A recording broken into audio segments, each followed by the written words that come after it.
మంది పరిశుద్ధాత్మ దేవుడు వచ్చినప్పుడు కూడా మన పాపములను ఒప్పింపజేస్తాడు. 9వ వచనం ఒక్కసారి చదువు. నా యందు విశ్వాసం ఉంచలేదు గనుక పాపము గూర్చియు, నేను తండ్రి యొద్దకు వెలుట వలన మీరు నన్ను చూడరు గనుక నీతి గూర్చియు, ఈ లోకాధికారి తీర్పు పొంది ఉన్నాడు గనుక తీర్పు గూర్చియు ఒప్పుకొన చేయును. పరిశుద్ధాత్మ 3 పనులు చేస్తున్నాడు. ఒకటి పాపాన్ని ఒప్పజేస్తున్నాడు, ఇంకోటి నీతిని ఒప్పింపజేస్తున్నాడు, ఇంకొకటి తీర్పును గురించి ఒప్పింపజేస్తున్నాడు అంట. కానీ ఎవరికి ఏం ఒప్పింపజేస్తున్నాడు అనేది మనం చూడాలి.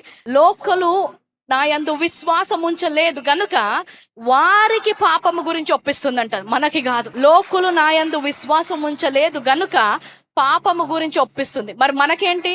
నేను తండ్రి యొద్ద వెలుట మీరు నన్ను చూడరు గనుక మీకేం ఒప్పింపజేస్తుందంట? నీతిని గురించి ఒప్పింపజేస్తుంది. హల్లెలూయా. సాతాను కూడా ఒకటి గుర్తు చేస్తుందంట. ఏంటంట?